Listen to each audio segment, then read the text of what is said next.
اشہد ان لا الہ الا اللہ وحدہ لا شریک لہ واشہد ان محمدا عبدہ ورسولہ ان اللہ وملائکتہ یصلون علی النبی یا ایھا الذین آمنوا صلوا علیہ وسلموا تسلیما اللہم صلی علی سیدنا و مولانا محمد وعلی آل سیدنا و مولانا محمد وبارک وسلم انکا حمید مجید۔ زمانے کی امامت کو زمانے کا امام آیا، محمد کی غلامی میں محمد کا غلام آیا۔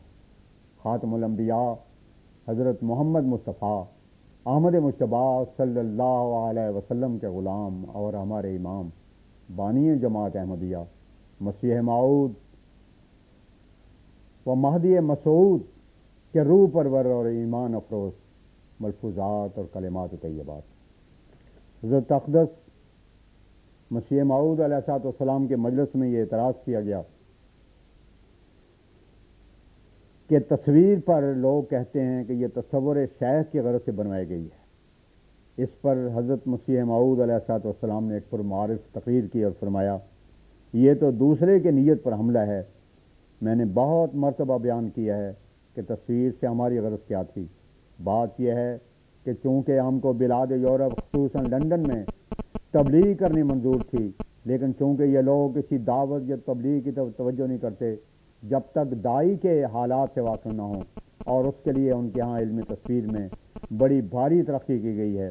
وہ کسی شخص کی تصویر اور اس کے خد و خال کو دیکھ کر رائے قائم کر لیتے ہیں کہ اس میں راست بازی قوت خود سے کہاں تک ہے، اور ایسا ہی بہت سے امور کے متعلق انہیں اپنی رائے قائم کرنے کا موقع مل جاتا ہے۔ پس اصل غرض اور نیت ہماری اس سے یہ تھی، جس کو ان لوگوں نے جو خواہ نخواہ ہر بات میں مخالفت کرنا چاہتے ہیں اس کو برے برے پیرایوں میں پیش کیا اور دنیا کو بہکایا۔ میں کہتا ہوں کہ ہماری نیت تو تصویر سے صرف اتنی تھی۔ اگر یہ نفس تصویر کو ہی برا سمجھتے ہیں تو پھر کوئی سکہ اپنے پاس نہ رکھیں، بلکہ بہتر ہے کہ آنکھیں بھی نکلوا دیں، کیونکہ ان میں بھی اشیاء کا ایک انعکاس ہی ہوتا ہے۔ یہ نادان اتنا نہیں جانتے کہ افعال کی طے میں نیت کا بھی دخل ہے۔ الاعمال بالنیات پڑھتے ہیں مگر سمجھتے نہیں ہیں۔ مثلا اگر کوئی شخص محض ریاکاری کے لیے نماز پڑھے تو اس کو یہ کوئی مستحسن قرار دیں گے؟ سب جانتے ہیں کہ ایسی نماز کا فائدہ کچھ نہیں بلکہ وبال جان ہے۔ تو کیا نماز بری تھی؟ دراصل اس کے بد استعمال نے اس کے نتیجے کو برا پیدا کیا۔ اسی طرح پر تصویر سے ہماری غرض تو اسلام کی دعوت میں مدد لینا تھی۔ جو اہل یورپ کے مذاق پر ہو سکتی تھی اس کو تصویر شیخ بنانا اور کچھ سے کچھ کہنا اس طرح ہے۔ جو مسلمان ہیں ان کو اس پر غصہ نہیں آنا چاہیے تھا۔ جو کچھ خدا اور رسول نے فرمایا وہ حق ہے۔ تصور شیخ کی بابت پوچھو تو اس کا کوئی پتہ نہیں۔ اصل یہ ہے کہ صالحین اور فانین فی اللہ کی محبت ایک عمدہ شے ہے، لیکن حفظ مراتب بھی ضروری ہے۔ گر حفظ مراتب نہ کنی زندگی، پس خدا کو خدا کی جگہ، رسول کو رسول کی جگہ سمجھو اور خدا کے کلام کے دستور عمل ٹھہرا لو۔ اس سے زیادہ قرآن شریف میں اور کچھ نہیں کہ کونوا مع الصادقین، سورہ توبہ آیت 119۔ پس صادقوں اور فانی فی اللہ کی صحبت ضروری ہے، اور یہ کہیں نہیں کہا گیا کہ تم اسے ہی سب کو سمجھو، اور یا قرآن شریف میں یہ حکم ہے ان کنتم تحبون اللہ فاتبعونی یحببکم اللہ، آل عمران آیت 32۔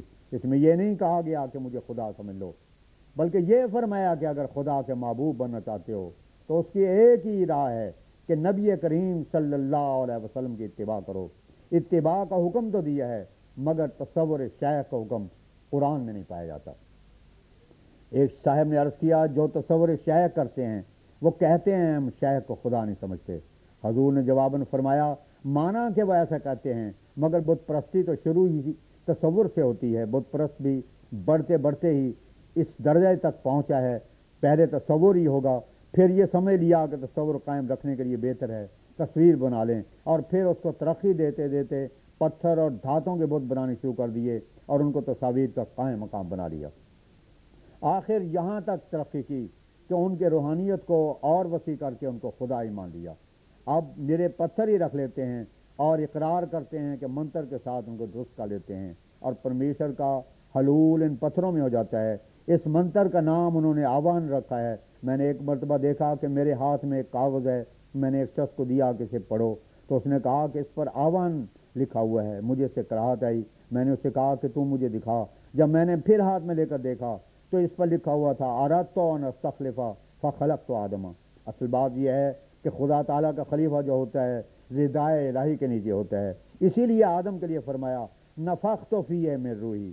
اسی طرح پر غلطیاں پیدا ہوتی گئیں، اصول کو نہ سمجھا، کچھ کا کچھ بگاڑ کا بنا لیا، اور نتیجہ یہ ہوا کہ شرک اور بت پرستی نے اس کی جگہ لے لی۔ ہماری تصویر کی اصل غرض وہی تھی جو ہم نے بیان کر دی کہ لندن کے لوگوں کو اطلاع ہو اور اس طرح پر ایک اشتہار ہو جاوے۔ غرض تصور شیخ کا مسئلہ ہندوؤں کی ایجاد اور ہندوؤں ہی سے لیا گیا ہے، چنانچہ قلب جاری ہونے کا مسئلہ بھی ہندوؤں ہی سے لیا گیا ہے، قرآن میں اس کا ذکر نہیں۔ اگر اللہ تعالیٰ کی اصل غرض انسان کے پیدائش سے یہ ہوتی تو پھر اتنی بڑی تعلیم کی کیا ضرورت تھی؟ صرف اجرائے قلب کا مسئلہ بتا کر اس کے طریقے بتا دیے جاتے۔ مجھے ایک شخص نے معتبر روایت کی بنا پر بتایا کہ ہندو کا قلب رام رام پر جاری تھا، ایک مسلمان اس کے پاس گیا اور اس کا قلب بھی یعنی دل بھی رام رام پر جاری ہو گیا۔ یہ دھوکہ نہیں کھانا چاہیے، رام خدا کا نام نہیں ہے۔ گیانند نے بھی اس پر گواہی دی ہے کہ یہ خدا کا نام نہیں۔ قلب جاری ہونے کا دراصل ایک کھیل ہے جو سادہ لو جوہلا کو اپنے دام میں پھنسانے کے لیے کیا جاتا ہے۔ اگر لوٹا لوٹا کہا جاوے تو اس پر بھی قلب جاری ہو سکتا ہے۔ اگر اللہ تعالیٰ کے ساتھ ہو تو پھر وہی بولتا ہے۔ یہ تعلیم قرآن نے نہیں دی بلکہ اس سے بہتر تعلیم دی۔ الا من اتى اللہ بقلب سلیم، الشعراء آیت 90۔ خدا یہ چاہتا ہے کہ سارا وجود ہی قلب ہو جائے، اور ورنہ اگر وجود سے خدا کا ذکر جاری نہیں ہوتا تو ایسا قلب نہیں بلکہ قلب ہے یعنی کتا۔ خدا یہی چاہتا ہے کہ خدا میں فنا ہو جاؤ اور اس کی حدود و شرائع کی عظمت کرو۔ قرآن فنا نظری کی تعلیم دیتا ہے۔ میں نے آزما کر دیکھا ہے کہ قلب جاری ہونے کے صرف ایک مشق ہے جس کا انحصار صلاح و تقوی پر نہیں ہے۔ ایک شخص من گمری یا ملتان کے زیرے کا مجھے چیف کورٹ میں ملا کرتا تھا، اسے اجرائے قلب کی خوب مشق تھی۔ پس میرے نزدیک یہ کوئی قابل وقت بات نہیں، اور خدا تعالیٰ نے اس کو کوئی عزت اور وقت نہیں دی۔ خدا تعالیٰ کا منشا اور قرآن شریف کی تعلیم کا مقصد صرف یہ تھا، قد افلح من زکاہا، سورہ شمس آیت 10۔ کپڑا جب تک سارا نہ دھویا جاوے وہ پاک نہیں ہو سکتا۔ اسی طرح پر انسان کے سارے جوارے اس قابل ہیں کہ وہ دھوئے جائیں، کسی ایک کے دھونے سے کچھ نہیں ہوتا۔ اس کے سوا یہ بات بھی یاد رکھنے کے قابل ہے کہ خدا کا سنوارا ہوا بگڑتا نہیں، مگر انسان کی بناوٹ بگڑ جاتی ہے۔ ہم گواہی دیتے ہیں اور اپنے تجربے کی بنا پر گواہی دیتے ہیں کہ جب تک انسان اپنے اندر خدا تعالیٰ کی مرضی اور سنت نبوی کے موافق تبدیلی نہیں کرتا اور پاکیزگی کی راہ اختیار نہیں کرتا تو خواہ اس کے قلب سے یہ آواز آئی ہو، وہ زہر جو انسان کی روحانیت کو ہلاک کر دیتی ہے دور نہیں ہو سکتی۔ روحانیت کی نشو و نما اور زندگی کے لیے صرف ایک ہی ذریعہ خدا تعالیٰ نے رکھا ہے، اور وہ اتباع رسول ہے صلی اللہ علیہ وسلم۔ جو لوگ قلب جاری ہونے کے شعبے لیے پھرتے ہیں انہوں نے سنت نبوی کی سخت توہین کی ہے۔ کیا رسول اللہ صلی اللہ علیہ وسلم سے بڑھ کر کوئی انسان دنیا میں گزرا ہے؟ پھر غار حرا میں بیٹھ کر وہ قلب جاری کرنے کی مشق کیا کرتے تھے یا فنا کا طریقہ اپنے اختیار کیا ہوا تھا؟ پھر آپ کے ساری زندگی میں کہیں اس امر کی کوئی نظیر نہیں ملتی کہ آپ نے صحابہ کو یہ تعلیم دی ہو کہ تم قلب جاری کرنے کی مشق کرو، اور کوئی ان قلب جاری ہونے والوں میں سے پتہ نہیں دیتا اور کبھی نہیں کہتا کہ رسول اللہ صلی اللہ علیہ وسلم کا بھی قلب جاری تھا۔ یہ تمام طریق جن کا قرآن شریف میں کوئی ذکر نہیں انسانی اختراع اور خیالات ہیں جن کا نتیجہ کبھی کچھ نہیں ہوا۔ قرآن شریف اگر کچھ بتاتا ہے تو یہ کہ خدا سے یوں محبت کرو کہ اشد و حبا للہ کے مصداق بنو، اور فاتبعونی یحببکم اللہ پر عمل کرو، اور ایسی فنائے اتم تم پر آ جائے کہ تبتل الہ تبتیلا کے رنگ سے تم رنگین ہو جاؤ اور خدا تعالیٰ کو سب چیزوں پر مقدم کر دو۔ یہ امور ہیں جن کے حصول کی ضرورت ہے۔ نادان انسان اپنی عقل اور خیال کے پیمانے سے خدا کو ناپنا چاہتا ہے اور اپنی اختراع سے چاہتا ہے کہ اس سے تعلق پیدا کرے، اور یہی ناممکن ہے۔ بس میری نصیحت یہی ہے کہ ان خیالات سے بالکل الگ رہو اور وہ طریق اختیار کرو جو خدا تعالیٰ کے رسول صلی اللہ علیہ وسلم نے دنیا کے سامنے پیش کیا ہے، اور اپنے طرز عمل سے ثابت کر دکھایا کہ اسی پر چل کر انسان دنیا اور آخرت میں فلاح اور فوز حاصل کر سکتا ہے۔ اور صحابہ کو بھی جس کی تعلیم دی، پھر وقتاً فوقتاً خدا کے برگزیدوں نے سنت جاریہ کی طرح اپنے اعمال سے ثابت کیا، اور آج بھی خدا نے اسی کو پسند کیا۔ اگر خدا تعالیٰ کا اصل منشا یہی ہوتا تو ضرور تھا کہ آج بھی جب اس نے ایک سلسلہ گمشدہ صداقتوں اور حقائق زندہ کرنے کے لیے قائم کیا، یہی تعلیم دیتا اور میری تعلیم کا منتہا یہی ہوتا۔ مگر تم دیکھتے ہو کہ خدا نے ایسی تعلیم نہیں دی ہے، بلکہ وہ تو قلب سلیم چاہتا ہے، وہ محسنوں اور متقیوں کو پیار کرتا ہے، ان کا دل ہوتا ہے۔ کیا سارے قرآن میں ایک جگہ بھی لکھا ہوا ہے کہ وہ ان کو پیار کرتا ہے کہ جن کے قلب جاری ہوں؟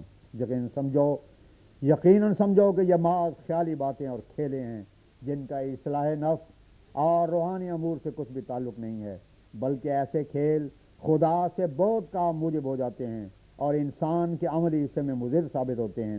اسی تقوی اختیار کرو، سنت نبوی کی عزت کرو اور اس پر قائم ہو کر دکھاؤ جو قرآن شریف کی تعلیم کا اصل فخر ہے۔ عرض کیا گیا پھر صوفیوں کی کیا غلطی تھی؟ حضور نے جواباً ارشاد فرمایا ان کو باوالہ خدا کرو، معلوم نہیں انہوں نے کیا سمجھا اور کہاں سے سمجھا۔ تلک امۃ قد خلت لہا ما کسبت۔ بعض وقت لوگوں کو دھوکہ لگتا ہے کہ وہ ابتدائی حالت کو انتہائی حالت سمجھ لیتے ہیں۔ کیا معلوم ہے کہ انہوں نے ابتدا میں یہ کہا ہو، پھر آخر میں چھوڑ دیا ہو، یا کسی اور ہی نے ان کی باتوں میں التباس کر دیا ہو اور اپنے خیالات ملا دیے ہوں۔ اسی طرح پر تو تورات اور انجیل میں تعریف ہو گئی، اسی طرح پر تو تورات اور انجیل میں تحریف ہو گئی۔ گزشتہ مشائخ کا اس میں نام بھی نہیں لینا چاہیے، ان کا تو ذکر خیر چاہیے۔ انسان کو لازم ہے کہ جس غلطی پر خدا اسے مطلع کرے خود اس میں نہ پڑے۔ خدا نے یہی فرمایا ہے کہ شرک نہ کرو اور تمام عقل اور طاقت کے ساتھ خدا کے ہو جاؤ، اس سے بڑھ کر اور کیا ہوگا؟ من کان للہ کان اللہ لہو۔ عرض کیا گیا حبس دم کیا ہوتا ہے؟ حضور نے فرمایا یہ بھی ہندو جوگیوں کا مسئلہ ہے، اسلام میں اس کی کوئی اصل موجود نہیں۔ مسیح پاک فرماتے ہیں ہم اپنا فرض دوستو اب کر چکے ادا، اب بھی اگر نہ سمجھو تو سمجھائے گا خدا۔ وآخر دعوانا ان الحمدللہ رب العالمین۔